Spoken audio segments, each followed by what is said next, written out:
হয়তো আমাৰ বিপিএফ দলৰ কাৰণে খুবেই ভাল খবৰ। আমি সকলোৱে উৎসাহিত হৈছোঁ যে ইউপিপিএল দলৰ বিভিন্ন স্তৰৰ যেনেকৈ ভিচিডিচি মেম্বাৰ, প্ৰাইমাৰী কমিটিৰ সভাপতি, ছেক্ৰেটাৰী আদি কৰি মেম্বাৰসকল আমাৰ বিপিএফ দলত ডেইলি জইনিং কৰি আছে। এইটো আমাৰ কাৰণে বহুত ভাল কথা, কাৰণ তেওঁলোকৰ বিপিএফ দলেহে আমাৰ অঞ্চলৰ ভাল কাম কৰিব, উন্নয়ন কৰিব, আৰু সেইকাৰণে তেওঁলোকে বিপিএফ চৰকাৰটো অহাটো তেওঁলোকে বিচাৰিছে। তো সেইকাৰণে তেওঁলোকে আমাৰ বিপিএফ দলত যোগদান কৰি আছে। আজি এইটো সমাগত নিৰ্বাচনৰ কাৰণে আপুনি কেনেকুৱা প্ৰস্তুত হৈ আছে? ইতিমধ্যে আমি নিৰ্বাচন জিকিবৰ কাৰণে যেনেকুৱা ধৰণৰ প্ৰস্তুতি আমি গাঁৱে ভূঞে কৰিব লাগে, ইতিমধ্যে আমি কৰি আছোঁ। কিছু ঠাইত কৰিবলৈ বাকী আছে, সেইখিনি আমি কৰি আছোঁ। আৰু দেখিছোঁ ৰাইজৰ পৰা আমি বহুত ভাল সঁহাৰি পাইছোঁ, আৰু আশা কৰিছোঁ এইবাৰ আমি বিপুল ভোটত মই জয়ী হ'ম। কাৰণ য'তেই গৈছোঁ তাতে ৰাইজে যেনেকুৱা ধৰণে আমাক আদৰণি জনাইছে, যেনেকুৱা ধৰণে আমাক মৰম দিছে, তো ইয়াৰ পৰা নিশ্চিত হ'ব পাৰি এইবাৰ আমি জয়ী হ'ম। আৰু একক সংখ্যাগৰিষ্ঠতা পাই আমাৰ হাগ্ৰামা মহিলাৰ ডাঙৰীয়াৰ নেতৃত্বত আমাৰ বিটিচি চৰকাৰটো আমি কৰিব পাৰিম। ৰাইজৰ যিটো যোগদান আৰু আপোনাৰ যি প্ৰচাৰ কাৰ্য, সেইটো দেখি আপোনাৰ প্ৰতি আকৃষ্ট হৈ যিহেতু ৰাইজে ওলাই আহিছে, এই ক্ষেত্ৰত শাসকীয় দলৰ যি উপমুখ্য ইয়াতে অধিষ্ঠিত হৈ আছে, বিটিচিৰ উপমুখ্য, প্ৰত্যাহ্বান আপুনি জনাব পাৰিব? গোবিন্দ বসুমতাৰী তেখেতে বৰ্তমান বিটিচিৰ ডিপুটি চিফ হয় আৰু ওদালগুৰি সমষ্টিৰ বিধায়ক হয়। তেওঁৰ লগত মোৰ একো প্ৰত্যাহ্বান নহয় আজিৰ তাৰিখত। তেখেতে, মই নাজানো, আগতে মই 3rd পজিশ্যনত থাকিব বুলি কৈছিলোঁ, কিন্তু এতিয়া 3rd পজিশ্যনত থাকিব নাই, মোৰ অলপ সন্দেহ আছে। আমাৰ অলপ কণ্টেষ্ট হ'ব পাৰে বিজেপি ক'ৰবাত ঠায়ে, কিন্তু আমি এটা বৃহৎ ব্যৱধানত আমি জয় কৰিম। কাৰণ বিশেষভাৱে ইয়াত যিহেতু ডিপুটি চিফ আছে গোবিন্দ বসুমতাৰী ডাঙৰীয়া, তেওঁৱেই বিধায়ক হয়। তেওঁৰ নেতৃত্বত যেনেকুৱা ধৰণে ইয়াত উন্নয়নমূলক কাম হ'ব লাগিছিল, আৰু তেওঁলোকে নিৰ্বাচনৰ আগত যেনেকুৱা ধৰণে তেওঁলোকে ৰাইজক আস্থা দিছিল, তেওঁলোকে এটা আস্থা ৰাখিব পৰা নাই। তেওঁলোকে কোনো উন্নয়নমূলক কাম কৰা নাই। আজি সেইকাৰণে ৰাইজে তেওঁলোকৰ ওপৰত কোনো বিশ্বাসটো নাইকিয়া হৈছে, আস্থা নাইকিয়া হৈছে, যে ইতিমধ্যে আমি 5টা বছৰ পিছুৱাই গ'লো বুলি কয় ৰাইজে, আৰু আমি পিছুৱাই নাথাকিম। গতিকে আমাক এটা পৰিৱৰ্তন লাগে। আমাৰ পুৰণা ব্যক্তি আছে, পুৰণা সকলে ভাল আছিল, গতিকে পুৰণা মানুহটোকে আমি বিচাৰিছোঁ আৰু তেওঁক আমি ঘূৰাই আনিব লাগিব, এনেকুৱা ধৰণৰ ৰাইজে মত দিয়ে। গতিকে ইউপিপিএল দল আজিৰ তাৰিখত আমাৰ ওদালগুৰি জিলাৰ কোনো ফেক্টৰ হৈ থকা নাই, তেওঁলোকে কোনো ভাল কাম কৰিব পৰা নাই। ৰাইজৰ মাজত তেওঁলোকে আজিৰ তাৰিখত যাব নোৱাৰে, সাহস নাই তেনেকুৱা ৰাজহুৱা মেল মিটিং কৰিবৰ কাৰণে। ইয়াৰ সলনি তেওঁলোকে কি কৰিছে, আমি শুনিছোঁ গাড়ী লৈ ফালে তেওঁলোকে ক'ৰবাত আঁঠুৱা বিলাইছে, কম্বল বিলাইছে, প্ৰেছাৰ কুকাৰ বিলাইছে, টিং বিলাইছে, আৰু কিবা চেক বিলাই আছে। নাজানো এইটো কিহৰ চেক। মন্দিৰত 2 লাখ টকা তেওঁলোকে চেক দিছে, ব্যক্তিগতভাৱে চেক দিছে, ক'ৰ পৰা কি চেক দিছে সেইটো আমি নাজানো অৱশ্যে। গতিকে এনেকুৱা ধৰণে তেওঁলোকে কাম কৰি আছে। ৰাজহুৱা মিটিং, ডাঙৰ মিটিং তেওঁলোকে আজিৰ তাৰিখত কৰিব পৰা নাই, আৰু কৰিলেও তাত জনসমাগম নহয়। স্যাৰ, আপুনি যোনটো 5 বছৰ বহি আছিলে স্যাৰ, 5 বছৰ স্যাৰ আপুনি কিবা এটা এক্সপিৰিয়েঞ্চ পাইছে বুলি ক'ব বিচাৰে নেকি? বা যোনটো আপোনাৰ 20 বছৰ আপুনি 4 টাৰ্মছ আপুনি জিকিছিলে, 2 টাৰ্মছ আছিলে আপুনি কেবিনেট মন্ত্ৰী, 4 টাৰ্মছ আছিলে আপুনি MLA আছিলে, তো 5 বছৰ আপুনি বহিছিলে, পাব্লিক লগত কেনেকৈ ৰিলেশ্যন ৰাখিব লাগে বা কেনেকৈ ডিল কৰিব লাগে, আপুনি কিবা এক্সপিৰিয়েঞ্চ আছিলে স্যাৰ? এইটো নাই, মই নিৰ্বাচনৰ পৰাজয় হোৱাৰ পিছত আমিও বহুত ৰিয়েলাইজ কৰিলোঁ। কণ্টিনিউ আমি 20টা বছৰ যিহেতু থাকিলোঁ, ক'ৰবাত নহয় ক'ৰবাত সৰু সুৰা আমাৰ ক'ৰবাত ভুলটো ত্ৰুটিটো ৰৈ গৈছে, নোহোৱা নহয়, সৰু সুৰা ভুলটো ৰৈ গৈছে, কিন্তু উন্নয়নমূলক কামৰ ক্ষেত্ৰত আমি কম্প্ৰমাইজ কৰা নাছিলোঁ। আজি সেইকাৰণে ওদালগুৰি অঞ্চলৰ ৰাইজে উন্নয়নমূলক কামৰ ক্ষেত্ৰত কোনো আমাক মাত মাতিব নোৱাৰে, আৰু সহায় সহযোগিতাৰ ক্ষেত্ৰত আমাক কোনো কমপ্লেইন কৰিব নোৱাৰে। তো সেইটো একদম স্পষ্ট। আৰু পৰাজয় হ'লেও মই ৰাইজৰ লগত কণ্টিনিউ তেওঁলোকৰ লগত মই আছোঁ, আৰু যিহেতু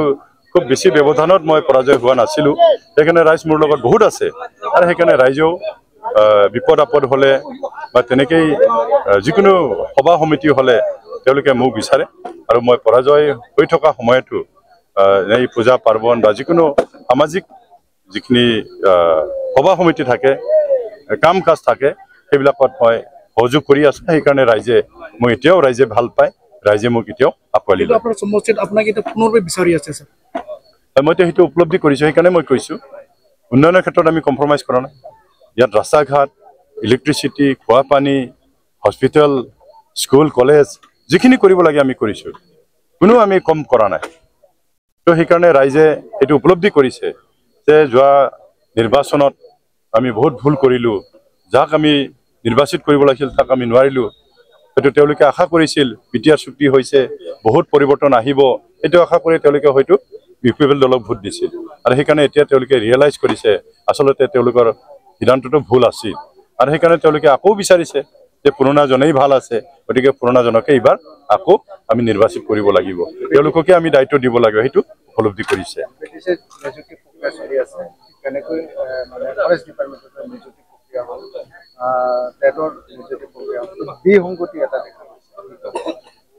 মই ডেপ্থত সোমোৱা নাই এনে বিভিন্ন সংবাদ মাধ্যমত শুনিছো মানুহে কথা পাতাটো শুনিছো যে ইয়াত যথেষ্ট খেলিমেলি আছে বিসংগতি আছে মইতো শুনিছো কিছুমান ইণ্টাৰভিউ নিদিয়াও চাকৰিটো পাইছে ইণ্টাৰভিউ পাছ কৰা নাই তেওঁলোকেও পাইছে সময়ত আমি চৰকাৰ আহিলে সেইটো আমি চাম বিচাৰ কৰিম বিবেচনা কৰিম আসলতে কি হৈছে তেতিয়াহে মই ক'ব পাৰিম नोंथाङा जेनोखि सोंदों बेखौ आं उत्तर होनो थाखाय थामथिम जाबाय बे सोंनायनि सिगां नोंथांमोनखौ आं हामबाय होनो नोंथांमोननि बड' निउज चेनेलनिफ्राय आंनिसिम जे सोंथि सोंबाय बेखौ आं फिननाय होनो सानदों आङो 2021 सननि जानुवारिनिफ्राय आङो इउपिपिएल नि सासे एक्टिभ मेम्बारमोन बरला बिसिडिसि नि जानानै नाथाय बरला बिसिडिसि आव मेम्बार जानानैल' नामल'सो मोनदों नाथाय जेबो जोङो मावनानै जोंनि थांनानै थानायनि थाखाय राहा लामा जेबो मोनाखै मोनसेबो जोङो मावनानै दांनानै जानो मोनाखै आरो जोङो बोसोरथाम खावसे 3.5 बोसोरसिम थानायनि उनावबो जोंखौ जेबो बिबान होयैलाय जेबो हाबा मावनो होयैलाय जोङो एसे बेफोरनिफ्राय एंगारनाय जादों आरो बरला बिसिडिसिनि बेलायाव मा बुंनो सानो बरला बिसिडिसिनि बेलायावनो बेखौनो सानदों बिथांमोननि मावनाय दांनाय गासैबो माने इलिगेल नङा आनइलिगेल बे आनइलिगेलनि थाखाय जों मेम्बारफोरखौ बिथांमोना सलायनो हायाखै आरो सलायनो हायैखाय जोङो बे मेम्बार एबा बे पार्टिनिफ्राय दिनै गावनानै फैनो गोनां जाबाय आरो ओमफ्राय बेबायदिनो बरला बिसिडिसिनि जानानै जेब्लानाखि बोसोरनै आराय बोसोरनि उनाव न'फोर फैदोंमोन ना पिएमवाइ न' बे न'फोरखौ जोंनो मावनो होदोंमोन नाथाय बे मावनो होनायावबो जोंहा मुलाम्फा गैया माने लाब मोनाखै जोङो मावदों साफ्रोमबो जोंनि मेम्बारफ्रा मावदों एसे नाथाय अदालगुरि डिस्ट्रिक्टनि सिङाव थानाय जे 38 नं भैराकुन्द समस्तिनि बरला बिसिडिसिनि नियम बे नियमा मोनसे बेलेग सिस्टेम जोंनि जे पिएमएवाइ नि जे न'नि फैसा जोङो बेखौ कालेक्सन खालामनानै चेयारमेननि आखायाव जमा हरजोबनांदों आरो चेयारमेना ब्लकआव हरफिनदों चेयारमेना मुस्रि आलमा बसुमतारी आरो ब्लक प्रेसिडेन्टआ जाहैबाय जोंना माबा मनोज काख्लारि बिथांमोननि आखायाव जोङो बे फैसाखौ जमा हैफिननांदों नाथाय नोंथांमोना साबेसे इउपिपिएल खौ नागारनानै बिपिएफआव फैखो जों दिनैनि जयनानो 52 जन दिनैनो आरो थाबोबावबाय बिथांमोना जोंनिफ्राय दम होनानै माखासेखौ लाखिबाय दम होनानै जेरै आलमा बसुमतारीनि फिसाय तुरुन बसुमतारी बिथांमोना दहाय फुङावहाय फैनानै होबथाना लाखिबाय आरो बरमुखुलि सागुलिजार बे साइडनि मोनथाम गामिखौहाय बिथांमोना थांनाय हरावहाय दम होनानै बिथांमोना दिनै जोंजों फैनायखौ जिर' खालामबाय सोर दम होखो जों मिथिया जोंनो खोन्थाहरासै नाथाय बिथांमोना जोंखौ कल बेक खालामासै भैरबकुन्द समस्तियाव बुंदों दिनै बिटिसिनि गेजेरावहाय बांसिन जौगानाय खामानिखौ भैरबकुन्द समस्तियाव मोननो हादों होनना बुंदों नोंथांमोना थारैनो बे सिङाव थानाय हिसाबै मा बुंनो सानो मावदों जानो हागौ नाथाय मावनायनि बेलाया नै बेबायदि जाबाय जों मेम्बारफोरखौ लानानै बिथांमोना मावनाय जायाखै बिथांमोननि मावनाया जोंनि बिसिडिसि चेयारमेन आलमा बसुमतारीया गावनि मेम्बारफोरखौ लायालासिनो बाहेरानि सासे मानसि लानानै जे सोरां दैमारि बिथाङा जोंनि 38 नं भैराकुन्द समस्तिनि मानसि नङामोन बिथाङा सासे हरिसिङानि समस्तिनि एकदम खोलाहा फुथिमारि साइडनि मानसि बिथांखौ लानाय नुयो समस्त खामानिखौ मावजोबदों समस्त खामानि बे सोरां दैमारिजों बिथाङा मावदों बेनिखायनो जोङो जेबो खाबा मोनाखै माने नोंथांमोना इउपिपिएल गारनानै बिपिएफआव बिपिएफखौ माबायदि मदद होगोन आरो सरकार दानायसिम नोंथाङा माबायदि खामानि मावगोन जोङो बेखौनो आवगायबोदों जे बिपिएफनि जे सिम्बल बे सिम्बलनि सिङाव थानानै जोंनि जे मावथि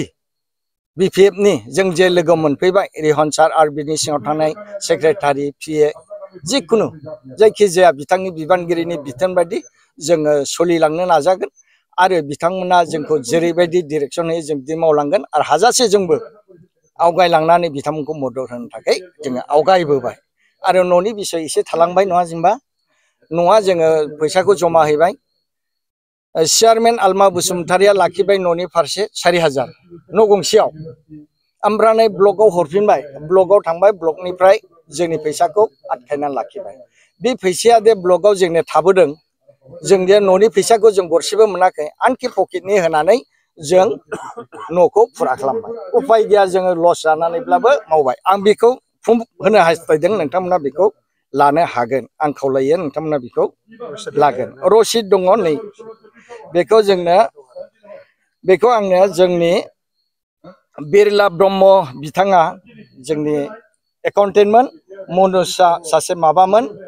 नैबे बुस्थुखौ बिथाङा आंनो अडिट खालामना हरदों आं बेयावहाय बि ब्लकनिफ्राय फैसा मोनफिननांगौमोन नाथाय बिथांमोना दिनैसिम आंनो होआखै अब्लाबो आङो उपाय गैया गामिनि दुखियाफोरनि न'फोरखौ पकेटनि फैसाजोंनो मावनानै फुरा खालामबाय नोंथांमोना नायदो नैबेयाव बेसेबां फैसा आं मोनफिनगोन आरो चेयारमेन 4000 खरि हिसाब खालामदो 32टा न'नि हिसाब नाथाय न'आव गोबां पेन्डिं दं दासिमहालागै सरकारा जोबनो थांगासिनो दङ मा बुङो बेनि बेलायाव बेखौथ' आं मिथिला आंनि आखाइनिखौ आं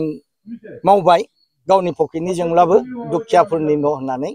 आं बेखौ बुंनो थांलिया जायफोरनाखि पेन्डिं दङ बेखौ बिथांमोन मिथिसिगौ आं बेखौ बुंनो थांनो हाला लास्ट सोंथि खालामनो सानो आं बेजों लोगोसे दिनै नंगौ सरकारा जिखि फैया मानो दिनै बुङो गासैबो गाव गावनि सार्थखौसो गिदिं होनना बुङो बाट बेनि गेजेराव पाब्लिकफोरनि जिखिनि मोनथाय मोननो गोनांफ्रा जाफुङाखै नोंथाङा बुंनो सानो ना साना लामा दलं दै लोंनाय बेजों लोगोसे गोबां पाब्लिकफोरनि हेल्थ इस्यु बेनि सायाव जाफुंनो होनना बुंनो सानो नोंथाङा आं बेखौ 100% जाफुंदों होननानै बुंनो साना बेफोरबायदि खामानिया जायखिजाया सरकार फैया मानो सिगांनिफ्रायनो लामाफ्रा मावदों बायलांदों आरो मावदों बायलांदों नङा होमबा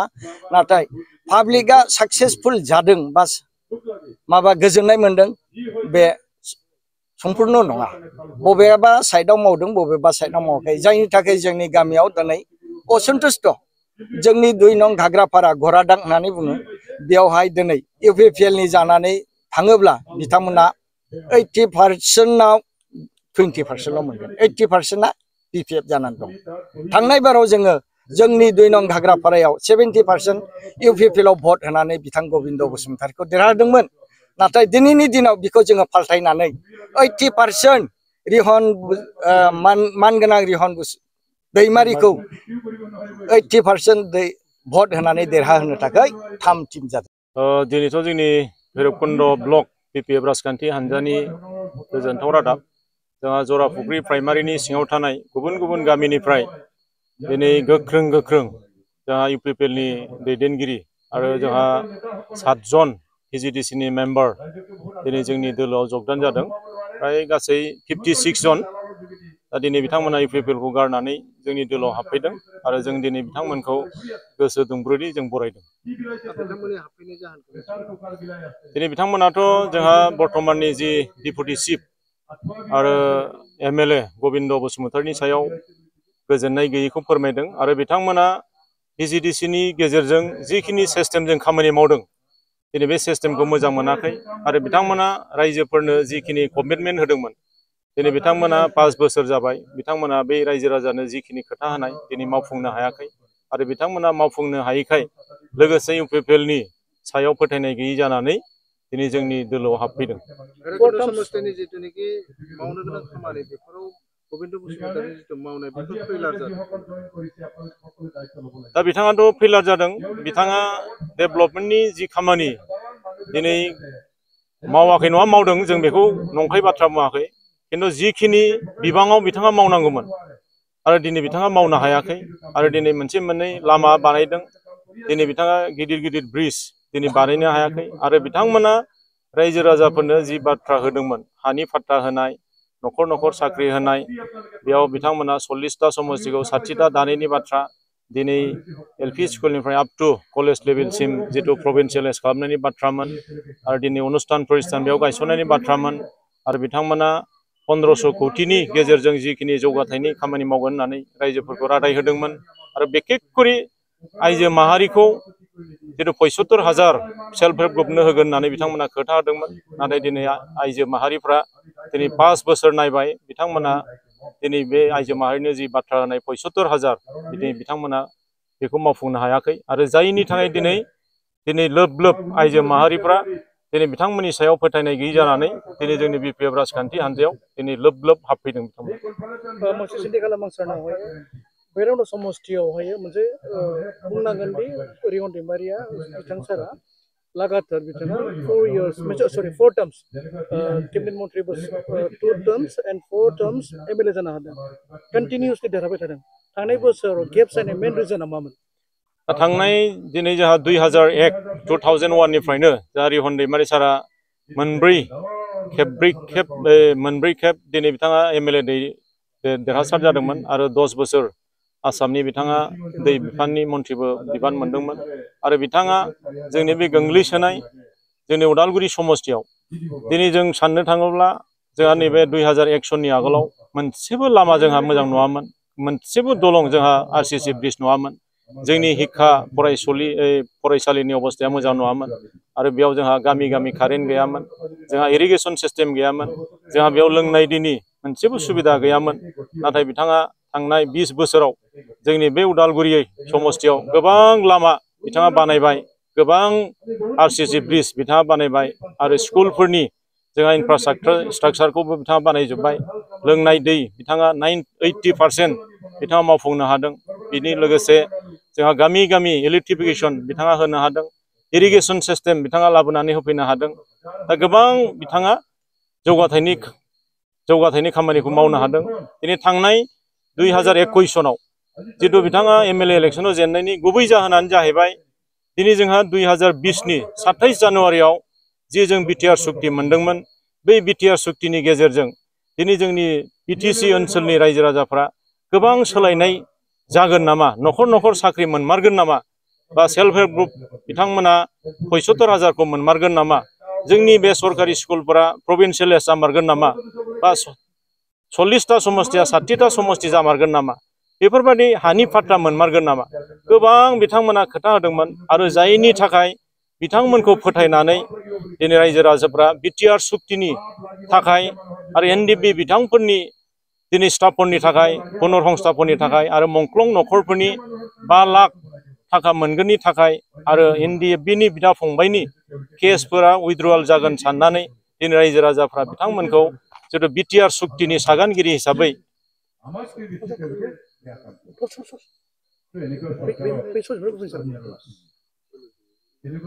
आरो दिनै गोबां बिथांमोना सेल्फ हेल्प ग्रुपनो जितु 75,000 होगोन होनना बुंदोंमोन दिनै बे सरकारि स्कुल जोंहा एलपि स्कुलनिफ्राय लानानै आप टु कलेज लेभेलसिम बिथांमोना प्रभिन्सियेलाइज जानायनि खोथा बुंदोंमोन दिनै बिथांमोना एनडिपिफोरनो दिनै पुनर्संस्थापन होगोन होननानै बुंदोंमोन दिनै मुंख्लं न'खरनो 5 लाख खरि होगोन होनना बुंदोंमोन एनडिपि बिदा फंबायनि केसफोरखौ उइथड्रवाल जागोन होनना बुंदोंमोन आरो एनडिपिफोरखौ दिनै पुलिस पारामिलिटारियाव दिनै साख्रि होगोन होननानै गोबां बाथ्रा बुंनानै दिनै बिथांमोना परिबर्तननि स्ल'गान होनानै आरो बिथांमोना बिटिआरनि जितु सागानगिरि हिसाबै जोंनि रायजो राजाफ्रा मोनसे बिथांमोननो रेसपेक्ट होदोंमोन आरो बिथांमोनखौ फोथायनानै थांनाय 2021 दिनै जोंहा गबिन्द बसुमतारी बिथांखौ एमएलए हिसाबै देरहासार होदोंमोन आरो जोंनि रिहन दैमारि सारा दिनै जेनदोंमोन आरो